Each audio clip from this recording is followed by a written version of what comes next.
مجھے بڑا یہ اعزاز حاصل ہے کہ میں ان کے ساتھ بہت میں نے ٹریول کی اور تقریباً بہت سارے انٹرنیشنل فورمز پر گیا جہاں پر جو ہے وہ سمٹس ہوتے تھے پارٹیوں کے، یا تو سربراہان ہوتے تھے یا حکومت کے سربراہان ہوتے تھے. تو ایک ایسے ہی پہ میں گیا تو وہ بڑا ان کا ایک طریقہ تھا ٹرینڈ کرنے کا.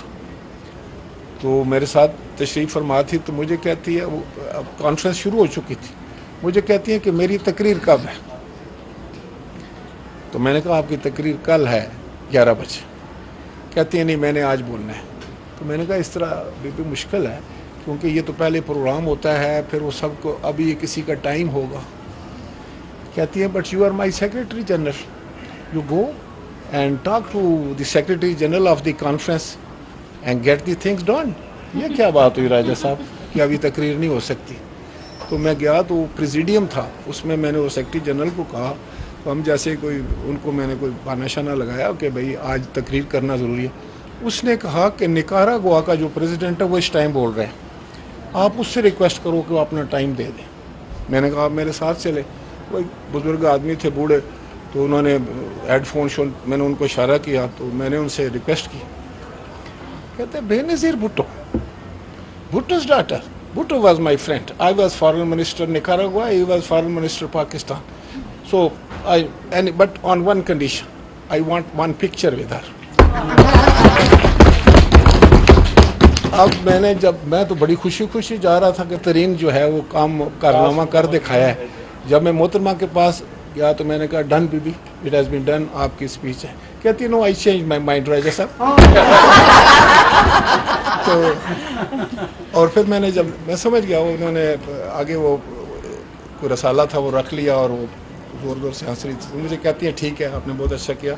تو میں نے کہا پر آپ اپنی تقریر دے دیں تاکہ میں دے دوں کہ وہ ٹرانسلیٹ ہوتی رہے. تو انہوں نے نکالے کوئی 2-3 پرچیاں تھیں چھوٹی چھوٹی کہ دس از مائی اسپیچ. ان کو بولو ایکسٹیمپور ساتھ کریں رننگ جو ہے ٹرانسلیشن. میں جو آپ کو بات بتانے چلا کہ ایک خواتین کو اللہ تعالیٰ نے کتنا بڑا وہ دیا ہوتا ہے اہلیت اور قابلیت کہ وہ گئیں. میری زندگی کا یہ پہلا تجربہ تھا کہ جب انہوں نے تقریر شروع کی، کوئی چند سینٹنسز انہیں بولے تو پورا ہال اویشن کے لیے کھڑا ہو گیا اور پریزیڈیم کھڑا ہو گیا. جتنے سٹیج پر بندے بیٹھے تھے اب وہ بات کرتے وہ تالیاں بجنی شروع. تو بی بی وہ اتنا کوئی ایسا مسحور کن وہ تھا، سارا ہو گیا ماحول کہ مجھے خود نہ پتہ چلا. میں چلتا چلتا نا محترمہ کے پاس جا کے کھڑا ہو گیا. حالانکہ یہ نہیں کھڑا ہوتا اس وقت انٹرنیشنل فورم پہ. تو وہ تقریر کرتی جا رہی تھیں اور جب انہوں نے کوئی میرا خیال ہے شی اسپوک فار اباؤٹ 35 منٹس. پھر اس کے بعد لوگ کھڑے ہوئے. دین شی لکڈ ایٹ می، کہتے راجہ صاحب آپ ادھر کھڑے تھے؟ میں نے کہا جی. کہتی چلے ادھر کھڑا تو نہیں ہونا چاہیے تھا لیکن آج آپ CNN پہ نظر آئے. وہ ایک ایسی خاتون تھی جو آپ کو سکھاتی تھی. تو ہم ایک ایئرپورٹ پر گئے، آج ان کی پتہ نہیں کوئی باتیں کوئی یاد آ رہی. تو گئے تو مجھے کہتی ہیں کہ چلیں شاپ میں چلتے. شاپ میں چلے تو ایک بیگ اٹھایا رکھ دیا، دوسرا اٹھایا رکھ دیا. مجھے کہتی ہے راجہ صاحب ہمیشہ وہ بیگ خریدا کرو جس کا اپنا وزن کم ہوتا کہ کپڑے زیادہ اس میں پڑ جائے گا. نو دا لیڈر، میں سیکرٹری جنرل ہوں، وہ چیئرپرسن ہے. تو ناشتے پہ ہم بیٹھے تو ایک بندہ آ رہا تھا. مجھے کہتی ہیں یہ کون آدمی ہے؟ تو میں نے بتا دیا میں پہچانتا تھا اس کو. مجھے کہتی ہیں جب وہ قریب آئے گا نا تو میں خاتون ہوں، میں کھڑی نہیں ہوں گی لیکن آپ کھڑے ہو کے ملنا اس کو. تو میں مسکرا پڑا. تو خیر وہ آیا، میں نے اس کو کھڑا ہو کے ملا، وہ چلے گیا آگے. مجھے کہتے ہیں آپ اس لیے مسکرائے تھے نا کہ یہ تو آپ کو پتہ ہے یہ بات کا.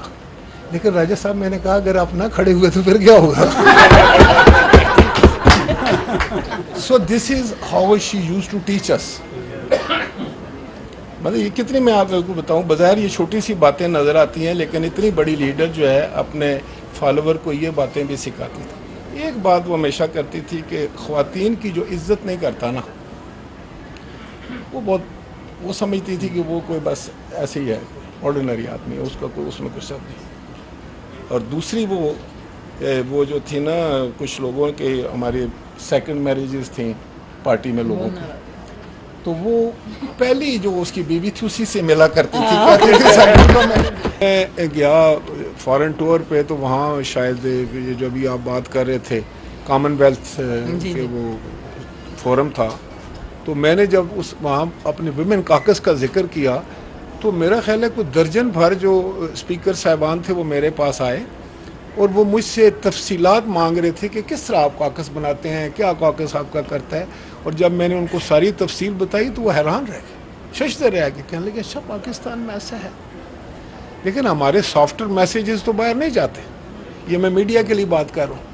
ہمارے تو بڑے جس طرح کے میسیجز دنیا میں جا رہے ہیں، آپ کو پتہ ہے کہ ہمارے بارے میں امیج کیا ہے، ہمارے بارے میں جو ایک پرسیپشن ہے وہ اتنی غلط ہو چکی ہے کہ حقیقت کے ساتھ اس کا تعلق ہی کوئی نہیں ہے. لیکن وہاں باہر تو یہ سوچا جاتا ہے کہ پتہ نہیں ہم کتنے خوفناک لوگ ہیں، کتنے خطرناک لوگ ہیں، ہم 1 منٹ میں دوسرے کی جان لے لیتے ہیں، بم ہم نے جیب میں ہر وقت ڈال کے رکھا ہوتا ہے اور ہم سے بچنا چاہیے. اس کو بھی میں سمجھتا ہوں اگر کوئی اس پرسیپشن کو ضائع کر سکتا ہے تو وہ خواتین کر سکتی ہیں.